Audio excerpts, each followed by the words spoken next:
Good morning, everybody. My name is Gary. We're going to play some guitar and hope that you will go grab the sheet music, which is located at denverguitarorchestra.com, and play along with us. Today we are going to be working on paste. We're going to be working on the Segovia patterns, measure 3. We've been working on those now for the last couple months. We're up to measure 3. And then Frère, Jacques, Hokey, Pokey. Oh, thank God, today is Hokey Pokey Day. And then I'll See You in My Dreams and classical song, a new one we have out, Danse des Iles. And I misspelled the name of it on the website there, so I'll have to fix that. All right, so I've got the link posted. And let's make sure it works correctly. That'll get everybody in here. Just scroll down. And Wednesday, click here. Should be number... Yep. All right, so it's working fine. That'll get everybody in here. I'll give them just a minute. While they're loading in, we'll go put this up on Twitter. https://denverguitarorchestra.com space yes, comma, it's Hokey, I'm putting in capitals, Hokey Pokey Day, exclamation point, shift, exclamation point, tweet. Alright, so there we go. That's that. Nobody reads Twitter, so you can put anything you want on there. Alright, so there's that. We're all set with that. Fascinating fact, I've been working on shutting down all of our websites to spammers and hackers and all this stuff. It's always been shut down pretty tight anyway. There's no personal information at all on the Denver Guitar Orchestra website. None. Nothing. Mine email is on there. That's it. But there's nothing about any members. There's just guitar music and Gary. That's all that's on that site.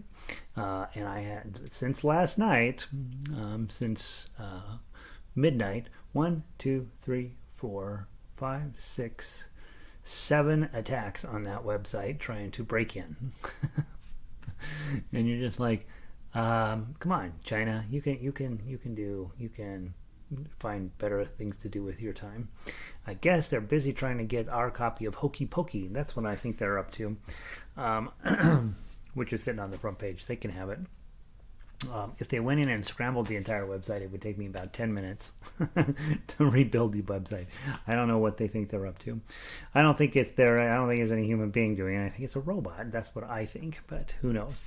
Good morning, Vic. Sound is good. Sunny up in Eugene. It's still cloudy here today. We had some rain and a little bit of snow overnight. Not snow in town, but over to the west side of town, down south a little bit. But it's still super cloudy and dreary outside. It feels like Eugene outside. So yeah. Vic is winning and Gary is not. All right, let's go grab our Segovia scale. Metro Segovia. Yesterday was our first day on measure 3, so I like to continue on studying that, see if we can't figure out the best way to play measure 3, and then in a week or two we will combine those, so we're playing measures 2 and 3. So Evelyn made it in. Hi Evelyn, good to see you this morning. I think that too. Robots, yes. It seems like it doesn't make any sense they would be trying to break into our websites, period. But I just think, they just are out to download the entire internet, and so they are busy, working their way through all of the websites in the world. I did put on some heavy-duty security on a couple of the possible login sites, and I haven't seen anything. I haven't seen them even trying to get through on that stuff now. So I'm going to go ahead and finish putting it on everything. Get them blocked, get them discouraged maybe a little bit. Elizabeth agrees with me. Everything is wet around here. Yeah, we had a pretty decent night. Not East Coast and West Coast rain, but well, I guess Northwest Coast, but for Colorado, we had a pretty decent amount of rain last night. So, not the kind of rain Evelyn gets either, right? All right. right, so let's try measure 3. See how we do this morning, and we studied it pretty thoroughly yesterday. And let's just give it a shot. See if we can come up with it. For me, it's always finding 17, 12, 13, 14, 15, 16, 17.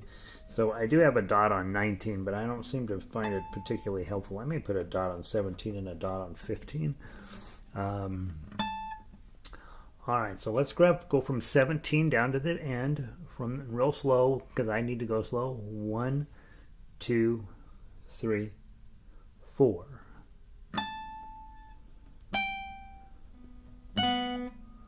Oh gosh, I screwed it up already. From the 17 again, please. 1, 2, 3, 4.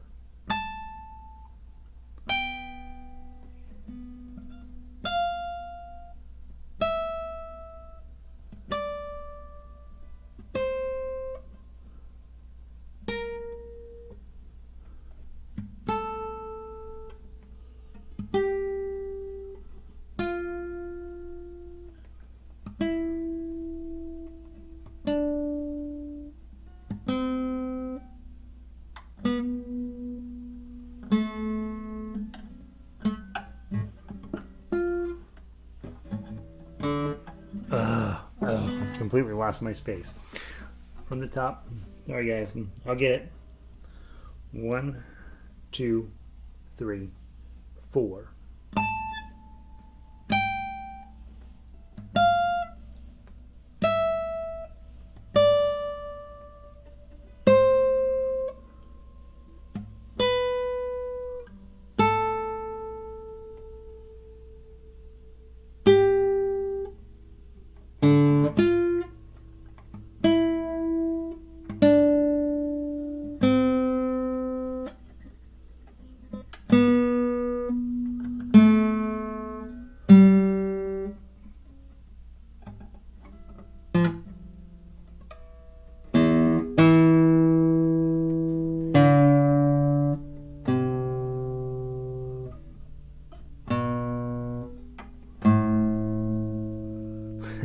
Wow, terrible.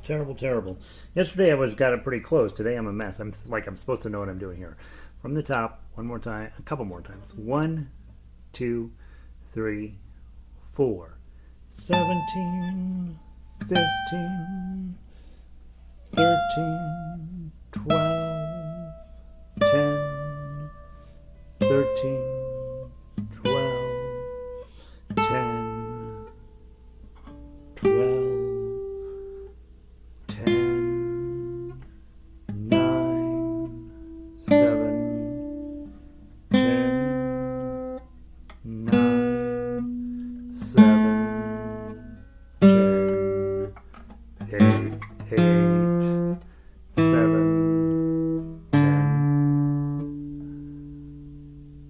1, slide the 4 there.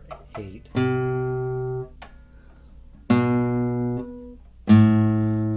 so that 4-4 move from 10 to 8 on the 6th string is super annoying. Want to do it one more time? From 17. 1, 2, 3, 4.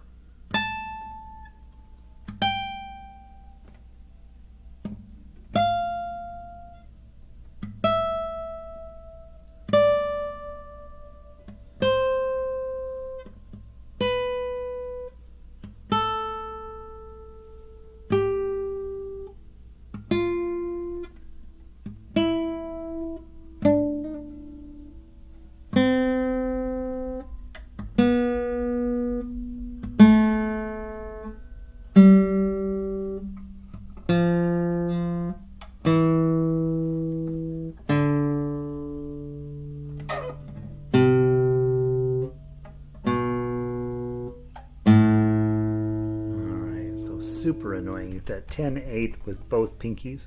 That's dumb. All right. All right. We don't question Segovia. Andrea Segovia. If you got a name like that and you wear big horn rim glasses, nobody questions your authority. All right. So we're getting That's going to be tougher than I imagined. So this week and next week we'll work on that measure, and then the week after we will combine measures 2 and 3. So if you're at home and you're warming up and you're thinking, yeah, I'm going to get better than Gary, it won't be that hard. Just get where you can play measures 2 and 3 smoothly without looking at your paper, and then you will win. So let's see. Elizabeth said, I just read that one of the January 6th insurrectionists tried to take down the internet. Oh, we did. Yeah. I don't know. Why not? Well, I guess if you're going to take down the United States of America, what's next? The internet, Oh my gosh, the times we're living in, peeps. It's interesting. Let's go play Frère Jacques. Let's get serious about what's important here. Guitar, Book 1, Lesson 2, Frère Jacques. Yesterday, we learned A chord, index, middle, ring. Okay. I am not in tune. I changed strings on my ukuleles yesterday when I didn't get my guitars done.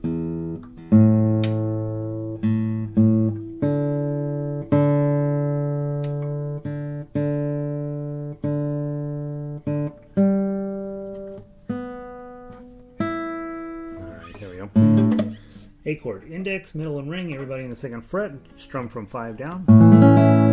Okay. Let's do that. Pick a fancy right hand pattern. 1, 2, 3, 4. Frère Jacques, Frère Jacques, dormez-vous, sonnez les matines, ding dang dong, ding dang dong. Are you sleeping? Are you sleeping, Brother John? Brother John. Morning bells are ringing. Morning bells are ringing. Ding dang dong. Ding dang dong.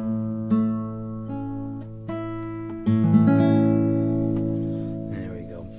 How did I not ever get picked for American Idol to be a singer? It's just really surprising to me. Let's play the melody. Remember from yesterday we were going to work on playing melodies not positionally. You can play this one positionally, but let's work on it as a chord activity. You hold the chord, these two fingers will not move, and we're just going to move our ring finger around to hit whatever note we need to hit. So let's play the melody first. Okay? 1, 2, 3, 4. 2, oh.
There and blew it. All right, so there's our melody. I played it one time with my thumb. I played it one time with these two fingers, and then both times through, all I'm doing is adjusting my ring finger. Let's play the tough acts. For those of you in Book 1, I wouldn't spend a ton of time worrying about this just yet. For those of you beyond that, you're trying to pick a cool way to do it. Use maybe your thumb first and your plucking second. 1, 2, 3, 4.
last chord ring, just always hold on to your last chord till the end.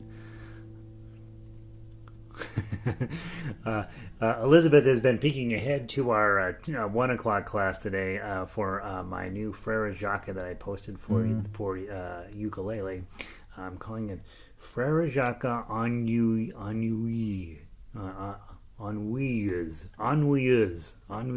which means Frère Jacques boring.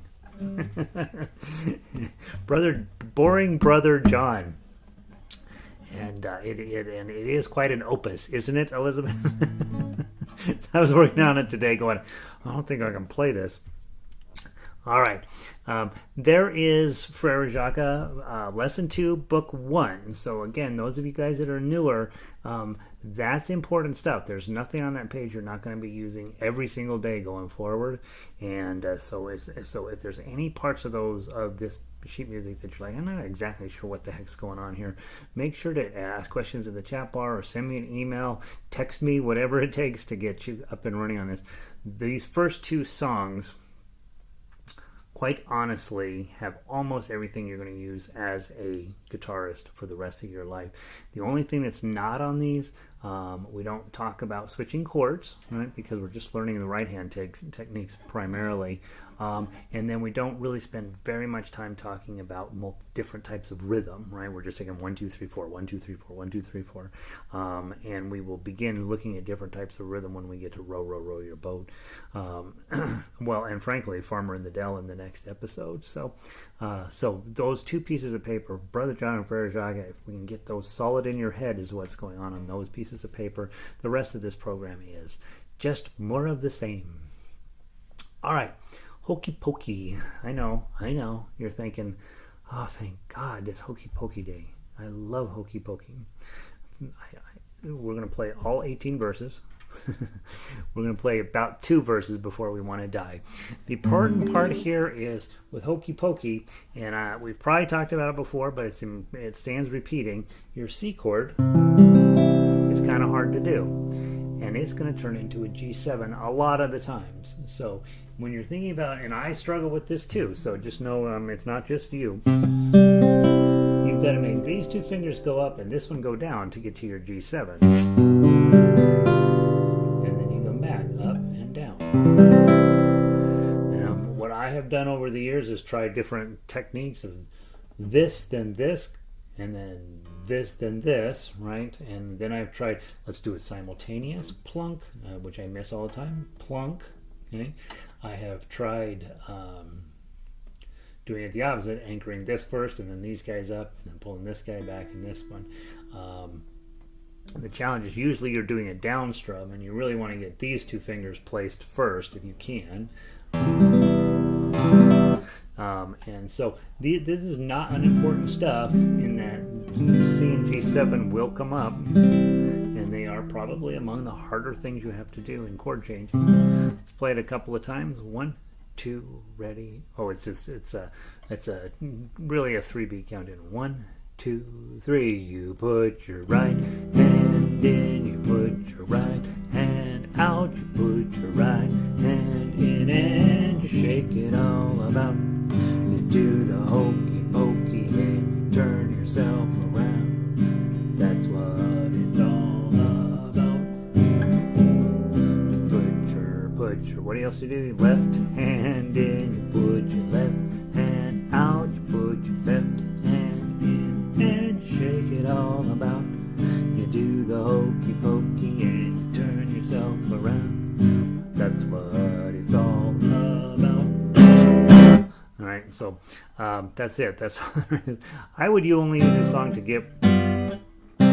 practice that. You might check your right hand and say, all right, we're in beat 4 beat, and that's always nice to do this with, right? You put your right hand in, you put your right hand out, you put your right hand in, and you shake it all about. Right? You do that. One of the things to think about too when you are claw picking, if you can have your thumb on wherever the root note is, it's going to sound better. So in this case, this low note here is a C, so it sounds good. You put your left foot in, you put your left foot out, you put your left foot in, and when you go to your G7, just have your thumb come up here. Now these three fingers, you may not have them follow along. You may keep them high, but now your thumb is on that G note, which is right here, and then it just sounds more complete. And you shake it all about, you do the hokey pokey, and you turn yourself around. That's what it's all about. Right, and that way your thumb is on the root note, and you really are playing bass and guitar at the same time. Bass players, they only have four strings. They're even lower than these, if I remember right. And they are lower than these. And when you start on bass, you're just making sure you have the right root note, and you just pluck it 1, 2, 3, 4, wherever your root note is. And so you're doing the same thing on the guitar. So you're really playing two roles. And those of you guys that are interested in classical music, that's really going to be a major part of what we do. Is we're going to have one line of music for the treble strings, and a second line of music for the bass strings happening simultaneously. And so that's one of the things that separates out classical music from, say, folk music, is that in folk music we tend to strum through that stuff, where in classical we tend to pick out two separate melt lines at the same time. Tendencies, right? We don't need to play this melody. It's all ones, twos, and threes. There's nothing else in it. Just hitting the right string is the important part. Let's talk about the tough axe. Okay, you got 0, 2, 0. If you grab your C chord, you know, all of a sudden you're like, oh brother, I gotta get ready for this too. So even though I'm still going to grab my C chord, I know the first thing I gotta do is move him down to get the 2. 0, 2, 0. Now I can have my regular chord on. Okay, and then I'm going to move that middle finger again. This chord.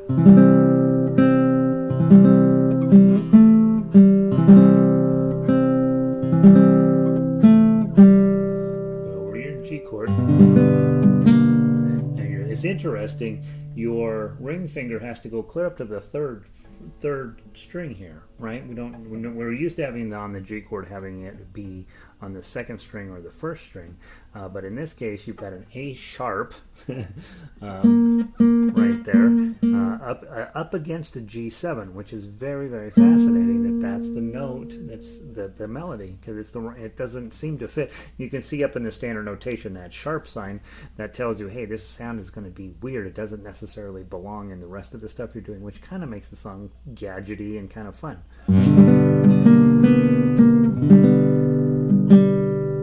Okay, and then major 5, keep going.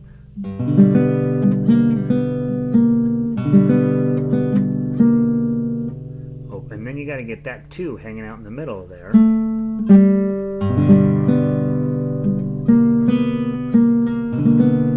I think probably sliding back to the 2 and back up. That 2 in the middle of measure 5, toward the end of measure 5, is a bit of a problem, right? Because you got to get here. You could theoretically play this song entirely with your alternate G chord. Let's try that just for grins. Go for measure 4.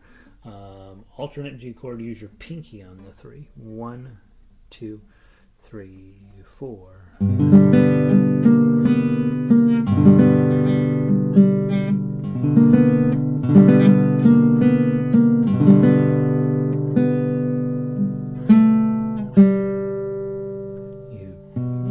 Does that make sense? You do the hokey pokey and you turn yourself around. So using the alternate G has some benefits, right? Using these 2 fingers with your pinky, now that leaves this finger open to play the 2 in the middle of measure 5. So problem solving that, you solved this problem, but now you created a different problem with, now I got to run my pinky on that 3rd fret of the 3rd string.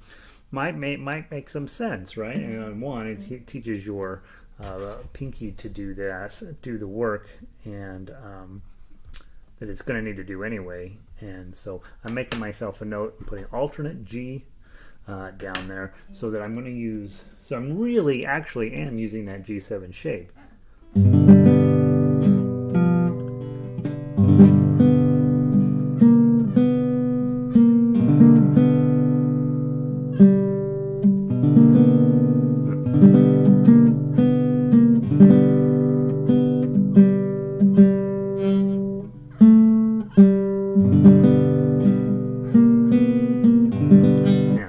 makes sense. Probably want to use that alternate G at measure 4.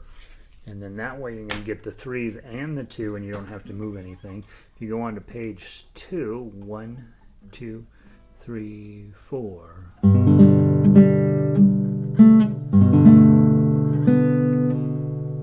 And I have crossed out the second full chord in measure 7. I think it's too much. So I'm going to play...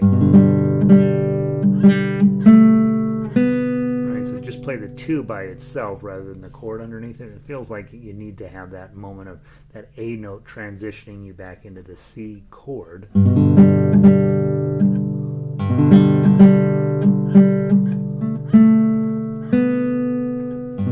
what it's all, and then C chord down. Okay, and then let's go back around and play it one more time.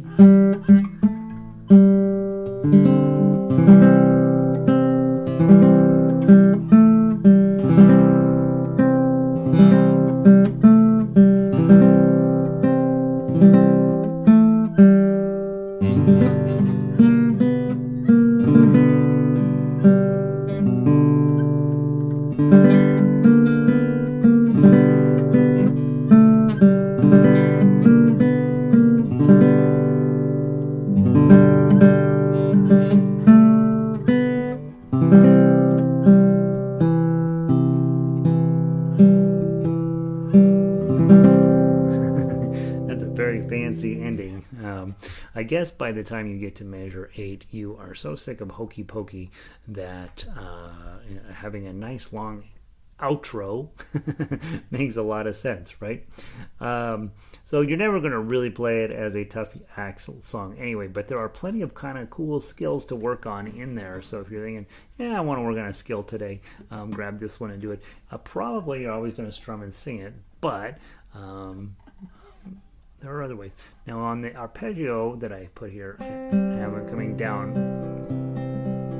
You put your right hand in, you put your right hand out, you put your right hand in, and you shake it all about. Do the hokey pokey and you turn yourself around. That's what it's all about. So that's the opposite of what we usually do. We usually do thumb, index, middle, ring. But on that one, I put ring, middle, index, thumb, ring, middle, index, thumb. And then if you do that backward arpeggio, you don't worry about root noting it so much. And that's where ensemble play can be kind of fun in terms of, hey, one person's going to play the melody, one person's going to play the chords, one person's going to play backward arpeggios, somebody else could maybe play regular arpeggios. We get somebody plucking. We get as many different chord ideas going on all at the same time, and all of a sudden you end up with kind of a cool sounding song, even though it's basically a fairly simple piece of music. It's not simple in the sense that some of the notes show up in the wrong locations to be conveniently played, and so there are obviously guitar skills here. I don't think I have anything else to say about Hokey Pokey. I did teach a young lady who I think was in 7th or 8th. No, she was in elementary school, 2nd or 3rd, maybe 4th grade. I don't know, very young. She wanted to play it at a school assembly. So she and I sat down and we learned how to play Hokey Pokey. We spent week after week after week doing it. And she got pretty good. And then when it got time for the assembly, she invited me over there. And I went with her whole family. And we sat in the gym. And the whole entire crew, whole entire school sang Hokey Pokey while she played it on ukulele. It was a blast. All right, so there's that. Now let's go on to now for something completely different. Let's go on to I'll See You in My Dreams. Tin Pan Alley, and much more challenging piece of music. I wanted to spend a second week on it here, so that on Friday we can play this and see how it goes. 3 full pages, takes a lot of work to get all the way to the bottom, and then you come all the way back to the top and do the whole thing again. So I don't know if we'll do the whole thing twice today or not, but let's just talk again. The chords here, there's plenty, right? What I'm going to do, I did mention at measure 9, 10, and 11. I think it's smarter to just use your regular B7 shape than the one I put on there. The one I put on there I thought would be cool because you get to be in charge of it. The problem is the surrounding notation doesn't support it as well as it could. And I was going to repost this for you guys. I don't think I did I? I don't think I fixed the B7s. No, the one that's on there is still that way. So I will get this reposted. But when you get there, rather than grabbing this B7, which it works, probably just grab your open B7. It's a lot easier to grab, and I don't think we learn. I think it probably matches the notes surrounding it better.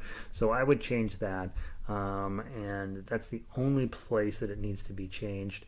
And then the other thing on measure 2, I have a C chord in there,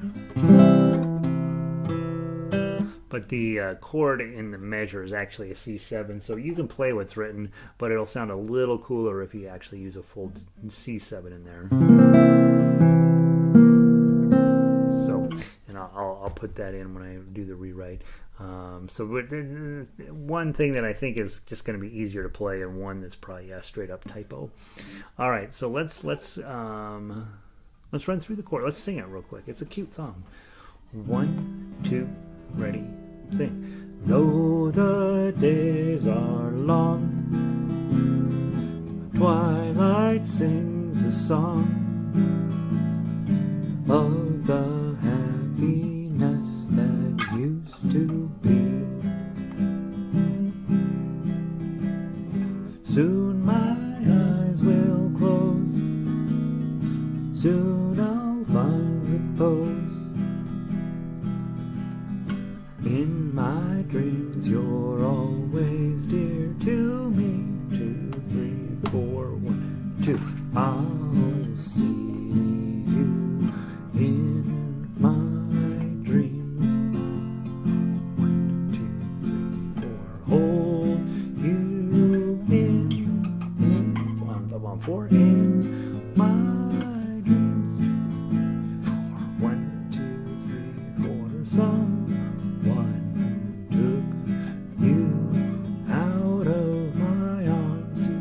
2, 4. Still I feel the thrill of your charms. 1, 2, 3, 4. Lips that once were mine. Tender eyes that shine. 2, 3, 4. 1, 2, 3, 4. They will light my way tonight. I'll see you in my dreams. And so on. Isn't that a nice song? If you like singing, I think those chords really work. Not exactly easy. You got plenty of F chords followed up by C chords with that D sharp diminished in there, so they're a little bit all over the place. But if you just enjoy singing it and strumming it, I think the chords work really nicely. And then the melody, of course, you know the melody well enough. If you have a friend, as always, you play the melody, they play the chords, everybody has a good time. Let's talk tough acts. 1, 2, ready, play.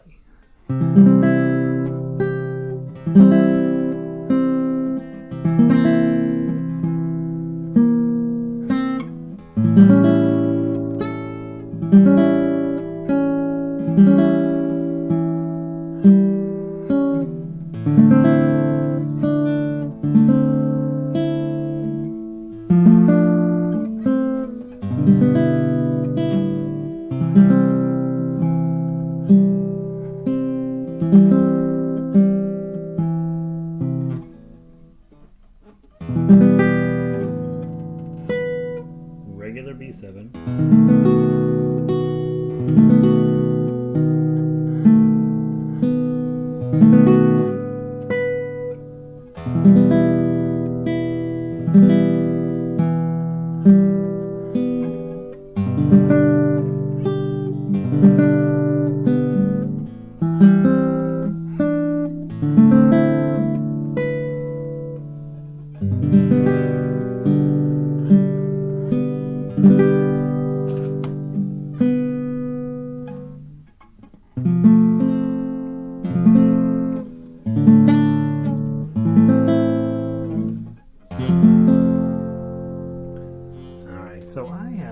it's 2, 3. Oh, there it is. 2. I was like, that's chords wrong.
5, 6, 5, 6.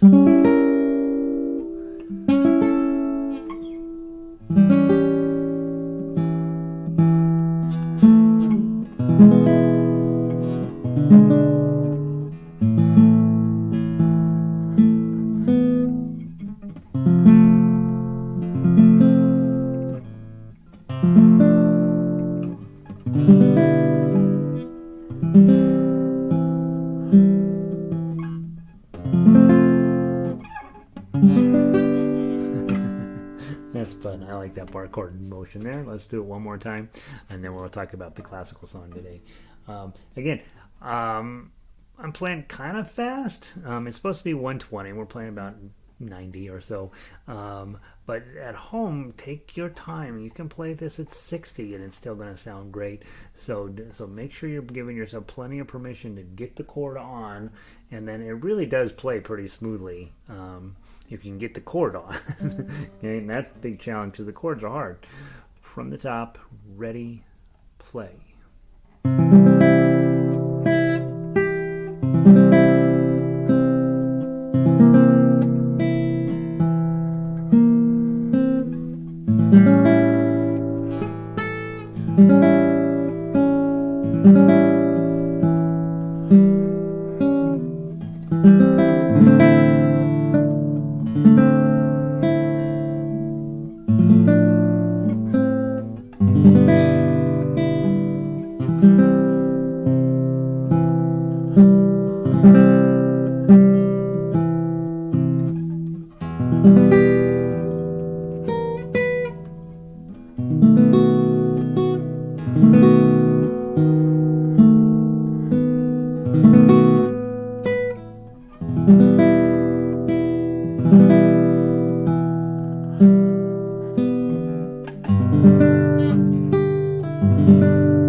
Second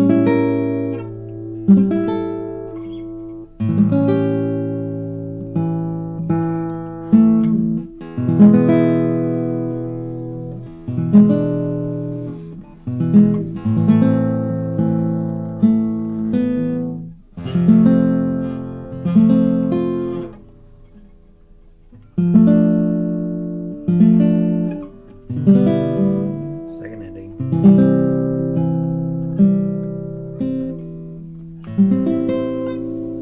Yeah, so it works, right? I mean, it's hard. Let's go 3, 2, 3 on that. And there's one other place I wanted to make a minor adjustment. Must be later on in the song. You ever, as you're playing along, you're like, all right, I know how I'm going to do this. And then you're like, okay, I'll just remember. And then, of course, they get to the end of the song. You're like, where was that I was working on that? Okay. The other one, possible change, 41.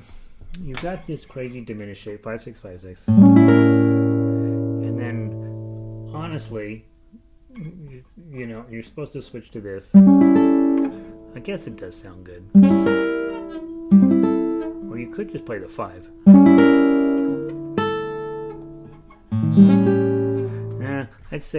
I'd say diminish. I'd say play the bar. Diminish first, and then the bar. Yeah. See, try it. So maybe they will find. I think, and then just do the 0 2 2. Do the 2 2 2 1. Since you're already in your bar. Yeah, so I'll make some adjustments to that piece of music and repost before Friday and probably by tomorrow so we can look at it one more time. All right, very quickly, we only have a minute. Pull up Danse de Ziel. It's spelled correctly on the sheet music. It's not spelled correctly on the website. I'm going to fix that. We had this, guys, as a piece for one of the Denver Guitar Orchestra Super Secret Song, and I decided that the nighttime crew is probably less interested in this than some of you that come during the day. So we'll be working on it during the day. But really, it's the same exact song. I just gave you the tablature, and I added the chords in because you can go back through and fingerstyle-ize this thing, but it's actually really beautiful. So.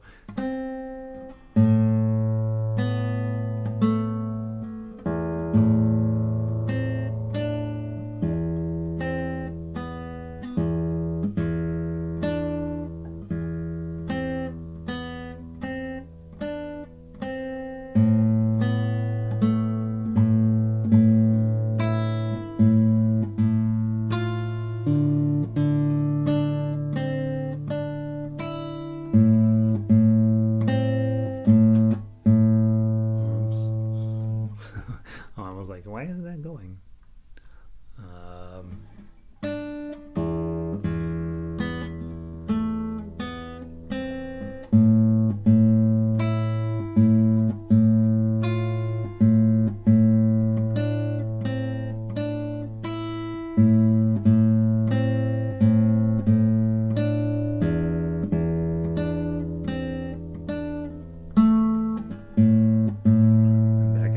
Back to the top and play it again from the top. Go. Whoops.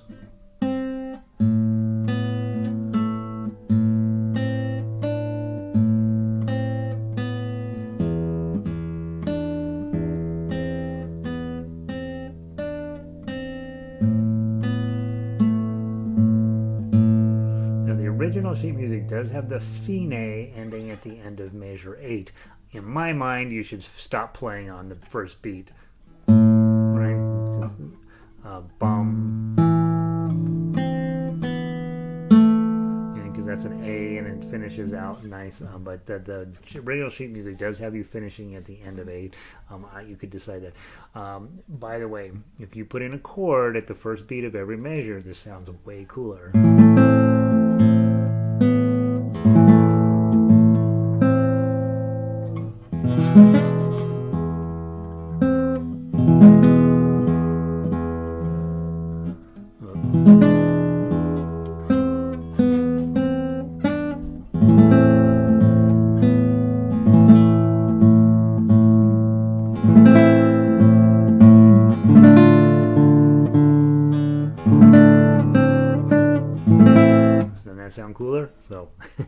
going to quit while I'm ahead.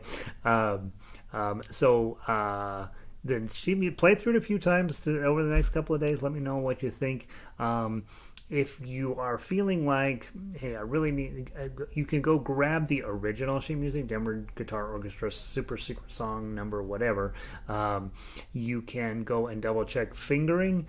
I am choosing not to put fingering on our versions because I think coming out of fingerstyle arrangements, our tendency is to always be in chord shape and possibly overusing your ring finger a tiny bit, which I think is fine. But if you insist, I have to know exactly the way the arranger of the original sheet music, which fingers they recommended. They do go in and they'll give you I am. Mostly it's for practice, right? I think the scales are probably better practice for that anyway. But it does give you specific finger assignments that are probably, I guess they're recommended, but not necessarily required, and sometimes I think they can add confusing. And the only finger that I added on here, measure 3, I added on a 4th finger because I know for sure you want to hit that 3 with your 4th finger. But the rest of those are, I think, pretty optional. And coming out of one style of play into another style of play, you may or may not want to necessarily follow the directions on fingering. And so if you want to have the exact finger, I'll have you write them in. I don't like to put them in because it takes forever because I have to put them in one at a time over every single note, and they don't show up in the right spot, so then I have to move them. So it doubles the amount of time that it takes to do an arrangement, and so I'm probably not going to put fingerings on unless it's really, really critical. And the rest of those, and then you get to decide what fingering works best for you. And then the classical musical world will freak out because there's a right way and a wrong way to do everything, and I question that. So there we go. That's it. But yeah, if you do want the original sheet music so you can double check fingering, I'm happy to send that to you. So there we go. The only thing I'm doing is putting tablature and chords on stuff. make it easier for you. Let's see. Nancy says, thanks, Gary. Notes carried over always throw me off too. Yes, those notes carried over measures. Remember, you're just hitting it once, right? And then especially that thumb, right? It's a 3-beat note that carries over, and just let it ring. This piece, it works cooperatively because you're always hitting an open string. And just let it ring. But it is confusing. You look at that and you're like, what am I supposed to do there? But yeah, just basically count the number of beats in the tie and just have faith that your ear is going to tell you when it's time to hit that.